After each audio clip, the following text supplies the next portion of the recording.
보통 무언가를 잘하는 사람 그러면 실력이 좋은 사람을 말하겠죠? 그게 뭐가 되었건 그 일에 대한 실력이 있어야 합니다. 예를 들어 사격을 잘하는 사람 그러면 10 발을 쏴서 적어도 9발 이상은 맞춰야지 그래도 사격을 좀 한다. 뭐 이런 얘기를 하겠죠. 10발 쐈는데 관역에 한 발도 안 맞아 있으면서 나는 사격 잘해." 이러면 다들 비웃겠죠.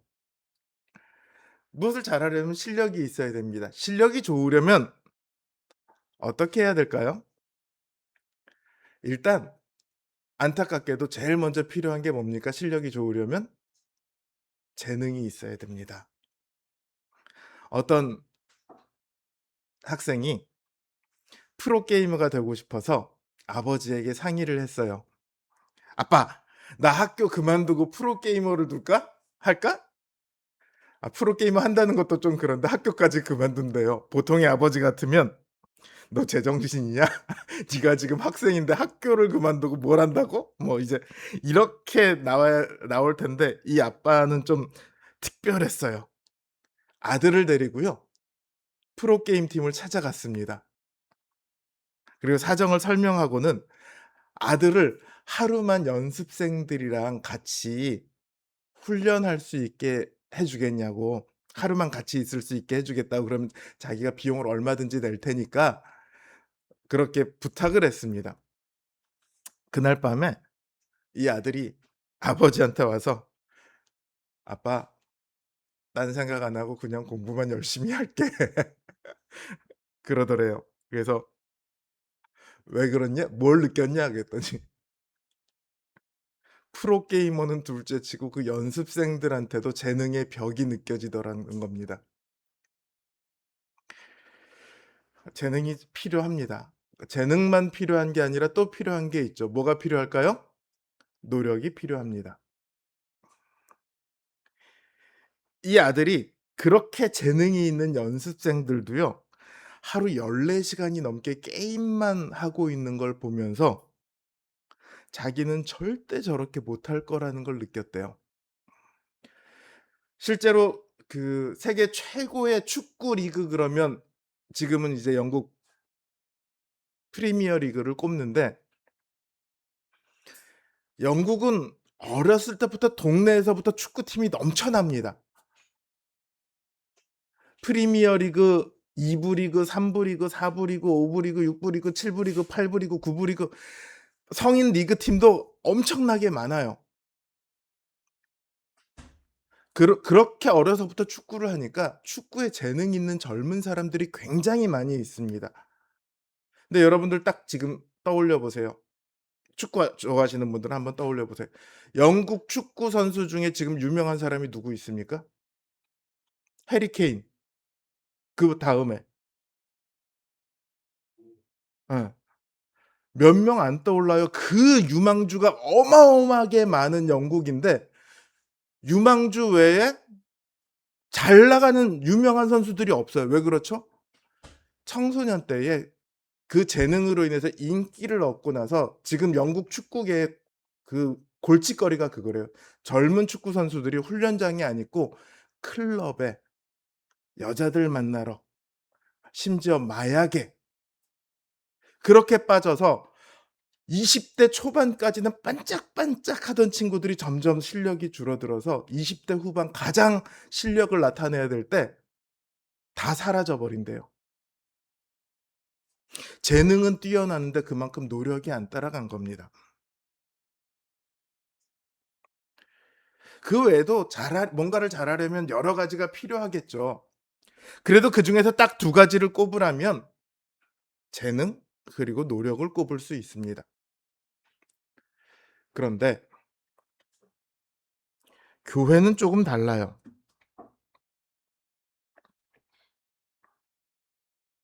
교회는요, 그런 재능, 노력 이게 있는 사람이 잘한다 말할 수 없어요. 보통 교회 읽고 나면 누구를 떠올립니까?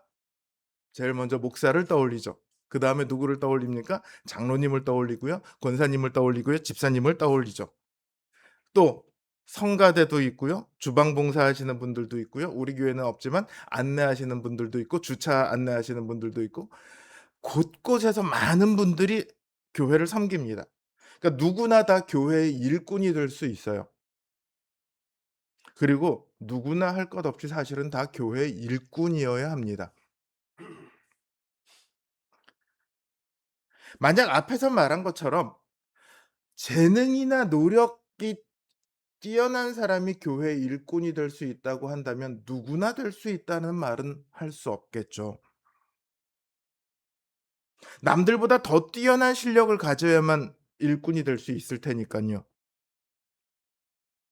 그러나 누구나 교회의 일꾼이 될 수 있습니다. 왜냐하면 재능이 뛰어난 사람만 혹은 노력을 아주 열심히 하는 사람만 교회의 일꾼이 되는 게 아니거든요.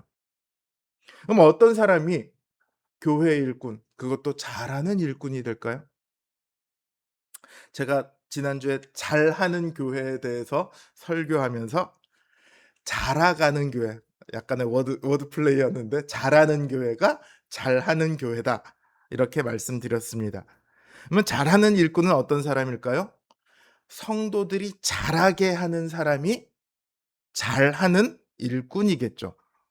하나님께서는 우리 모두가 잘하는 일꾼이 되기를 원하세요. 우리가 잘하기를 원하기도 하시고요.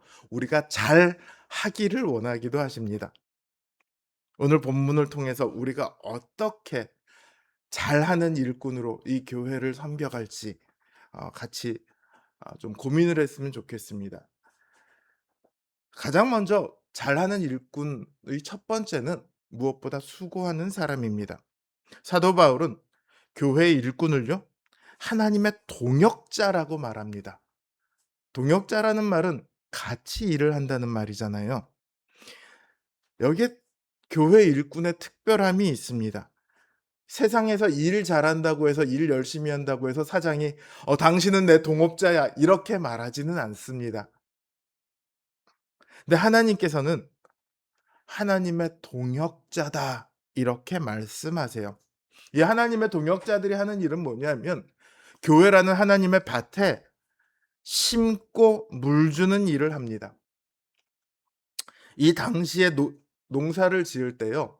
로마 시대잖아요. 이 당시에 농사를 지을 때요. 심고 물 주는 일을 하는 사람은 누구였을까요? 종들이었어요. 노예였어요. 노예들이 그 일을 합니다.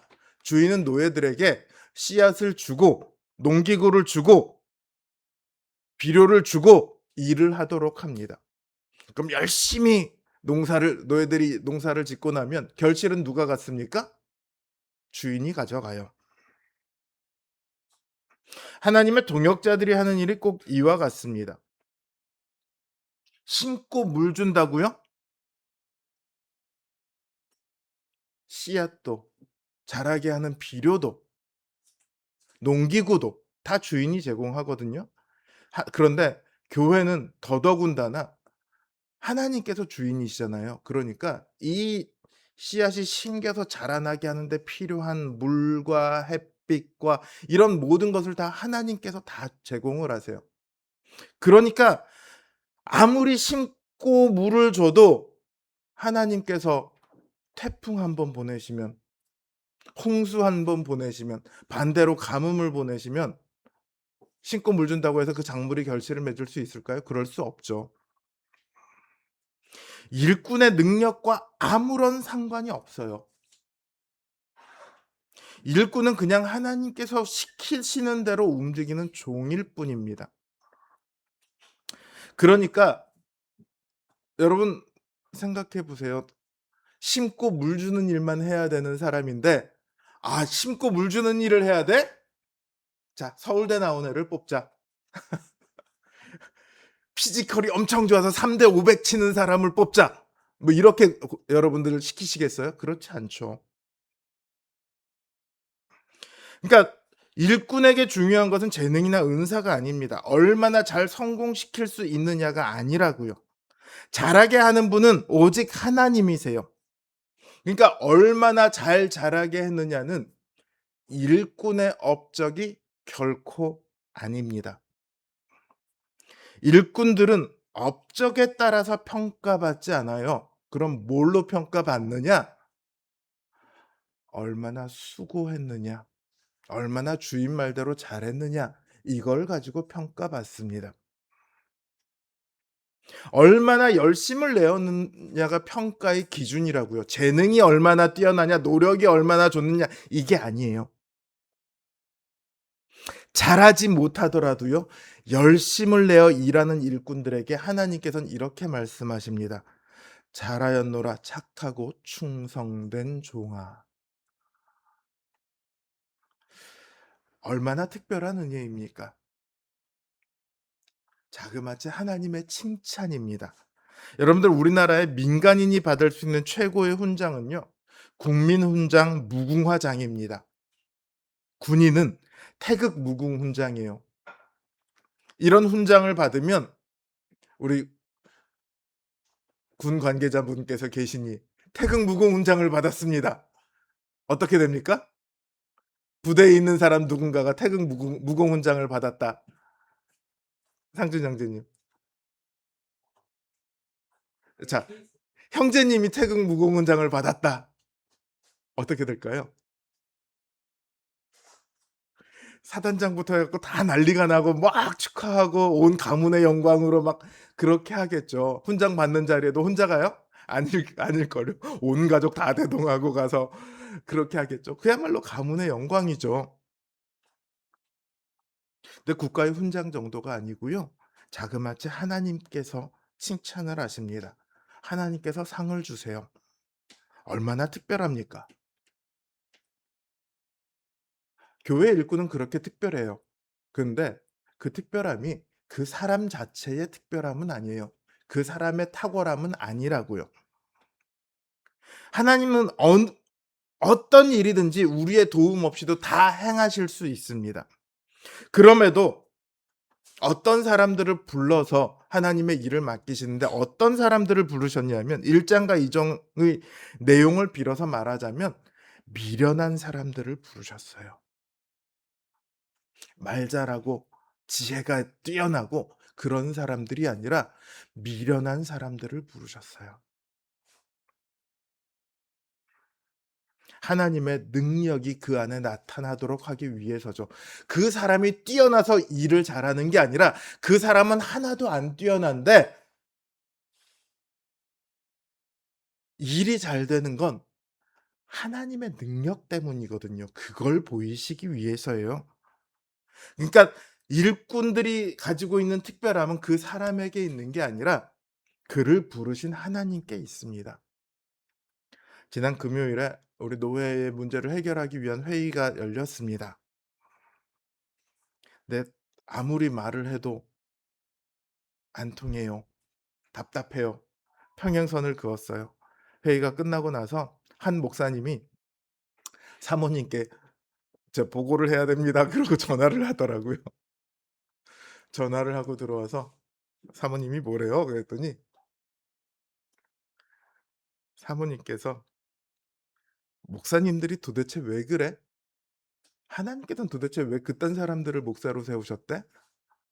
이런 말을 하셨다고 하더라고요. 그래서 제가 "뭐라고 했어요?" 그랬더니 문자를 이렇게 보여주더라고요, 자기가 보낸 문자를. "그런 사람들을 목사로 부르셔서 사용하시는 하나님은 얼마나 위대하신가를 생각해 보라." 거기 그렇게 써 있었어요. 아, 참 이 사람은 대단하 거기서 어떻게 그런 대답을 하지? 이 목사님은?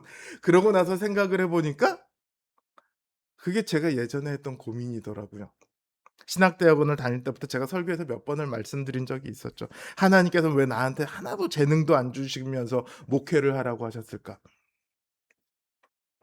결론이, 몇 년간을 고민한 결론이, 하나님께서는 나 같은 사람도 얼마든지 사용해서 하나님의 목적을 달성하실 수 있으시니까, 내가 능력이 있어서가 아니라 하나님이 능력이 있어서 저 같은 사람도 부르셨더라고요.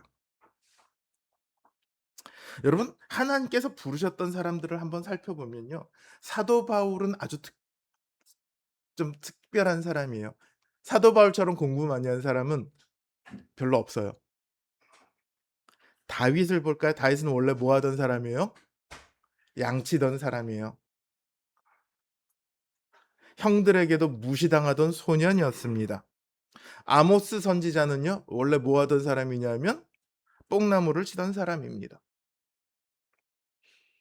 어떤 선지자는 도대체 이 사람은 어디서 나타난 사람인가 싶은 사람도 있고, 어떤 사람은 왜 저런 사람을, 뭐 이런 생각이 들기도 하고, 사사들도 보면 그중에는 그 당대의 왼손잡이라고, 당대의 왼손잡이는 오른손이 불구일 가능성이 굉장히 높은 거예요.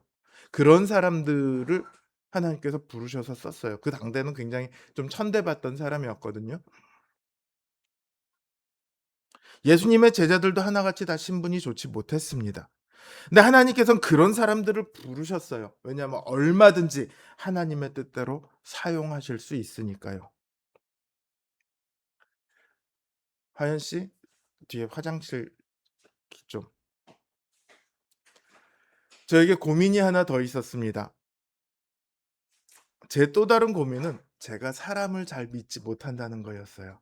왜냐하면 그전에 사회생활을 하면서 몇 번을 배신을 당한 경험이 있어서 사람을 잘 못 믿지 못하는 그 트라우마가 제 안에 있었어요. 그래서 저는 제 스스로 '제 성품이 별로 좋지 못하다.' 이걸 알고 있습니다. 근데 그럼에도 불구하고 그런 단점이 있는, 약점이 있는 저를 하나님께서 부르셨습니다. 저만 그렇게 부르신 게 아니죠. 예수님의 제자였던 도마는 의심이 많았습니다. 예수님의 제자였던, 그것도 수제자였던 베드로는 성질이 급했습니다. 마가복음을 쓴 마가는 바울과 바나바를 싸움 붙인 사람이죠. 어떤 면으로 참 대단합니다. 그 바울의 그 탁월함을, 위대함을 우리가 인내를 우리가 성경을 통해서 보고 있는데, 그 바울과 바나바를 싸움 붙일 수 있다면 얼마나 대단한 사람인지. 일꾼은요, 자신의 재능으로 일하는 사람이 아닙니다. 또 성품이 좋아서 무언가를 하는 사람이 아니에요. 그저 하나님의 은혜로 일하는 사람입니다. 재능이 있건 없건 하나님의 은혜와 능력으로 일합니다. 성품이 좋건 좋지 않건 하나님의 은혜와 능력으로 일합니다. 그 사람이 특별해서 하나님께 쓰시는 게 아닙니다. 하나님께서 그저 불러주셨으니까 그 특별한 자리에 우리가 설 수 있는 것이죠. 그러니까 우리를 부르신, 그 능력 없는 우리를 부르셔서 하나님의 일에 동참하게 하시고 그 일로 우리를 칭찬하시는 그 하나님은 얼마나 은혜로우십니까? 하나님의 일꾼은 하나님의 은혜로 일해야 합니다. 하나님의 능력으로 일해야 합니다. 자신의 힘과 능력으로 일하다 보면요, 처음에는 정말 잘할 수 있을 것 같죠. 하다 보면 지치고 나가 떨어집니다. 안 되고 벽에 막히는 걸 경험하게 됩니다. 교회 일은 절대 자신의 힘과 능력으로는 할 수 없습니다. 그래서 잘하는 일꾼은요, 복음으로만 일하는 사람입니다. 아까 앞에서 잘하게 하는 일꾼이 잘하는 일꾼이라고 제가 말씀드렸잖아요. 우리가 고린도전서 1 장과 2 장에서 본 것처럼 그리스도께 자라가게 하는 것은요, 오직 복음밖에 없습니다. 그러니까 잘하는 일꾼이 되기 위해서는 복음으로만 일해야 합니다. 교회의 터는 예수 그리스도입니다. 그리고 예수 그리스도 이외에는 그 어느 누구도, 어떤 것도 교회의 터가 될 수 없습니다. 이건 교회의 역사가 증명합니다. 교회의 역사는 예수님께서 오심으로 시작된 것이 아니라 구약의 이스라엘, 역시 교회라고 우리가 부릅니다. 근데 그 구약의 교회인 이스라엘은요, 언제나 흔들렸습니다. 언제나 실패했죠. 그 실패의 역사 위에서 주님께서는 교회에 흔들리지 않는 반석이 되시고자 이 땅에 오셨습니다. 이제 결코 실패하지 않도록 하시기 위해 그 모든 실패를 다 감당하셨습니다. 하나님의 전으로 우리를 세우시기 위해 친히 우리의 터가 되셨습니다. 주님의 죽으심과 부활하심 그 위에 교회는 서 있습니다.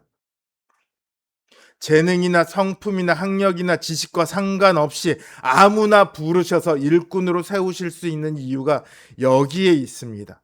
교회 모든 일꾼은 그리스도의 터 위에 서 있기에 교회의 일꾼이 되는 거예요. 실패하지 않거든요. 그리스도의 능력이, 그리스도의 공로가, 그리스도의 그 귀한 피가 교회를 세워나가거든요. 모든 일꾼들은 이걸 잊으면 안 됩니다. 교회의 터가 예수 그리스도라는 사실을 잊은 교회는요, 그때부터 부패합니다. 나는 일꾼이 아닌데, 나는 그냥 성도일 뿐인데, 아니라니까요. 누구나 다 일꾼이 될 수 있고 일꾼이어야 합니다. 그리고 내가 지금 일을 하지 못한다 할지라도 일꾼들이 어떻게 일해야 하는지는 알아야 해요. 그래야지 잘못 가고 있을 때 그거를 말할 수 있죠. 교회의 터인 예수 그리스도를 벗어나면요, 더 이상 거룩한 하나님의 전으로 교회는 설 수 없습니다. 그 터를 벗어나서는 아무런 은혜가 없어요. 근데 자꾸 이걸 잊습니다. 목사도 있고요, 성도도 있습니다. 그럼 어떻게 되냐면 교회가 더 이상 교회가 아니게 돼요. 심지어는요, 복음을 말하는데 그리스도가 없을 수 있습니다. 여러분 이해가 가세요? 복음을 말하는데 그리스도가 없을 수 있다는 거? 고린도 교회가 그랬어요. 복음의 교리를 가르치는 것 같은데 그 안에 그리스도의 마음이 없습니다. 지식은 자라가는데 믿음은 안 자라가는 거예요. 반대로요, 그리스도를 말하는데 복음이 없을 수도 있습니다. 우리 주님은 우리가 기도하면 무엇이든지 다 들어주십니다. 여러분 지금 당장 기도하십시오. 취업을 위해 기도하십시오. 여러분 아파트 당첨을 위해 기도하십시오. 여러분 진급을 위해 기도하십시오. 이게 잘못됐다는 것이 아니라 그리스도가 이걸 위한 수단으로 전락하고 있다는 말이에요. 이걸 우리는 기복신앙이라고 그러죠. 기복신앙은 신앙이라는 말은 붙어 있지만 하나도 잘하지 못하는 신앙입니다. 과연 신앙으로 남을 수 있을까조차 의심해 봐야 되는 그런 신앙입니다. 왜냐하면 거기에는 그리스도의 십자가가 없거든요. 교회가 그리스도의 터 위에 서 있다는 사실을 잃어버리게 되면 교회는 그때부터는 세상의 원리를 따라서 돌아갑니다. 자신들의 재능과 능력으로 일을 해 나갑니다. 그러면 그 업적이 누구께 됩니까? 그 사람께 돼요. 안타깝게 많은 목사님들이 교회를 개척하고 나서 그 교회가 어느 정도 크고 나면 그걸 자기의 업적이라고 생각하십니다. 제가 그런 분들을 가끔 봤어요. 안타깝죠. 겉으로는 세상과 상관없는 교회인 것 같지만 사실은 속으로는 세상과 똑같은 교회가 되어 버립니다. 그냥 탐욕에 비대해진 교회라 자칭하는 교회와 상관없는 단체가 돼 버리는 거예요. 그리스도의 터 위에요, 복음으로 세워진 것을 빼고 나면 나머지는요, 교회 안에 있다 할지라도 결국은 다 심판받아 사라질 것들입니다. 아무것도 안 남아요. 이것을 일꾼들은 기억해야 돼요. "하나님 제가 정말로 많이 수고했어요. 그러니까 상 주세요."라고 말을 해야 되는데 엉뚱한 수고만 하고 있는 거예요. 물 줘야 될 때 비료 주고, 비료 줘야 될 때 물 주고, 햇빛을 쬐어야 될 때 그 위에 차양막을 하고 이러고 있는 거예요. 사도 바울은요, "교회가 하나님의 전이다." 이렇게 말합니다. 그러면서 일꾼들이 하는 일을 이 하나님의 전을 건축하는 일에 비유해요. 그래서 두 부류의 건축 재료에 대해서 말합니다. 금과 은과 보석, 그리고 나무와 집과 풀. 이렇게 비유하고 있는 이유는요, 그 당시 신전을 짓는 건축 방식에 있어요. 신전을 보면 지금도 남아 있는 신전들을 보면 돌로 거대하게 지어져 있잖아요. 돌로 짓고 나면 그 안에를 다 뭘로 채우냐면 금과 은과 보석으로 채웁니다. 금과 은과 보석이 신전을 꾸미는 주된 건축 재료였어요. 그러니까 지금 하나님의 전인 교회를 세우는 건축 재료로 금과 은과 보석을 드는 이유는 그 당시 고린도 사람들에게 아주 익숙하게 '이것은 하나님의 전을 건축하는 것이다.' 이거를 말하기 위해서입니다. 여기서 말한 금과 은과 보석은 가장 귀한 것이며 순수한 것이며 변하지 않는 것으로 복음을 말합니다. 또 이렇게 나무와 숲 풀과 이런 것들을 또 들은 이유는 뭐냐면, 때가 되면 주님께서 오실 때 불로 오세요. 데살로니가후서 1장 7 절을 보면요, 주님께서 하늘에서 나타나실 때 "불꽃 가운데 나타나신다." 이렇게 말씀하고 있거든요. 이 불꽃은 심판하는 불입니다. 여러분, 불꽃 가운데 오신 주님께서 딱 집인, 주님의 집인 교회로 오셨어요. 근데 교회가 나무와 풀과 짚으로 만들어져 있으면 어떻게 될까요? 건물은? 불이니까 다 타버리죠. 아무것도 남는 게 없어요. 재만 남아요.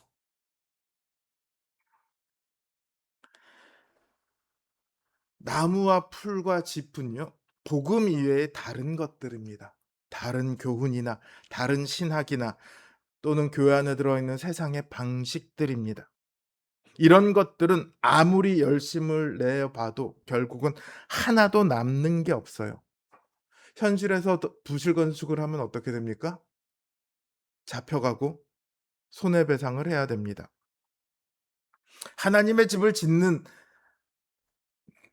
사람이 부실하게 건축해서 아무것도 남은 것이 없다면 어떻게 될까요?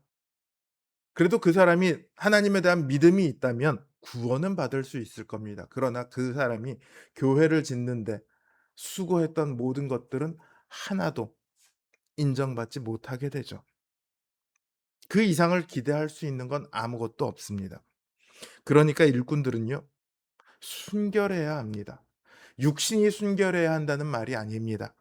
그 믿음이 순결해야 합니다. 다른 것들이 섞이지 아니하야 않아야 합니다. 그래야만 보석과 금과 은으로 하나님의 전을 지을 수 있습니다.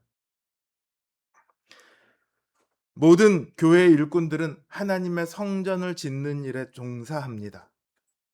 근데 고린도 교인들은 이러한 진리를 잊어버렸죠. 그래서 그들은 세상에서 인정받는 것들을 따라 행하려고 했습니다. 그것이 그들의 자랑이 되었습니다. 그런 그들에게 바울은 이렇게 물어요. 너희가 하나님의 성전인 것을 알지 못하느뇨. 이 말씀은 오늘 우리에게 동일하게 주시는 말씀입니다. 우리는 이 말씀을 기억해야 합니다. 누군가 하나님의 성전을 거룩하게 지어가면 하나님께서는 그 사람을 칭찬하실 겁니다. 그러나 만일 어떤 사람이 하나님의 성전을 손상시키면요, 하나님께서도 그 사람을 똑같이 손상시킵니다. 예전에 2000년대 초반에 중서울로회에서 교회를 훼손시키고 면직을 당한 목사님들 몇 분이 있어요. 그분들이 "내가 왜 면직이야?" 그러고 계속해서 목사라고 목회를 하고 다녔습니다. 교회도 꽤 큰 교회를 하고 계시던 분들이었는데 하나같이 지금은 어떻게 됐냐면 교회가 다 사라지고 어디 가서 목사라고 자부하지도 못할 그런 상황에 다 처하셨어요. 하나님께서는요, 다른 것보다 교회에 해를 끼치는 사람을 결코 방관하지 않으십니다. 교회는 거룩한 하나님의 전입니다.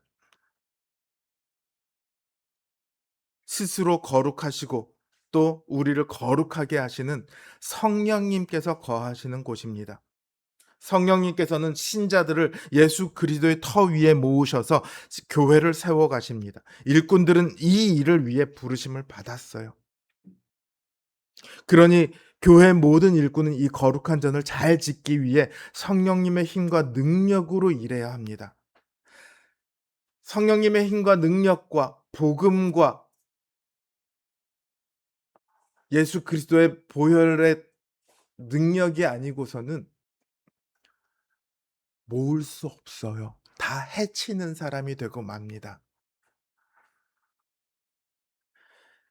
일꾼들이 성령님의 힘과 능력으로 일할 때, 그때 비로소 교회는 거룩한 하나님의 전으로서 참된 모습을 드러낼 수 있습니다. 사랑하는 성도 여러분, 우리 모두는 교회에 자라가는 일원으로 부름받았지만 동시에 남들을 자라가게 하는 일꾼으로 부름받았다는 사실을 기억하십시오. 여러분의 말 한마디, 여러분의 행동 하나, 여러분의 때로는 침묵이, 때로는 미소가, 때로는 눈물이, 때로는 아주 작은 배려 하나가 누군가를 자라가게 할 수 있습니다.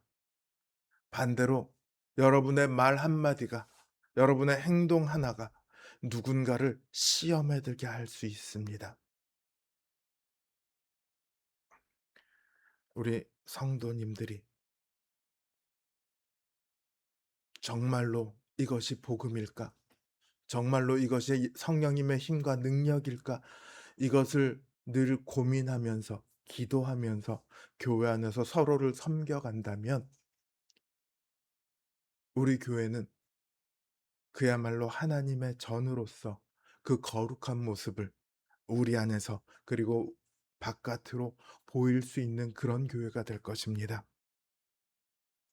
그런 거룩한 교회에 잘하는 우리 일꾼들이 되시길 바랍니다. 그래서 우리 주님 오실 때 잘했다 칭찬받는 우리 성도님들 되시길 주님의 이름으로 기원합니다.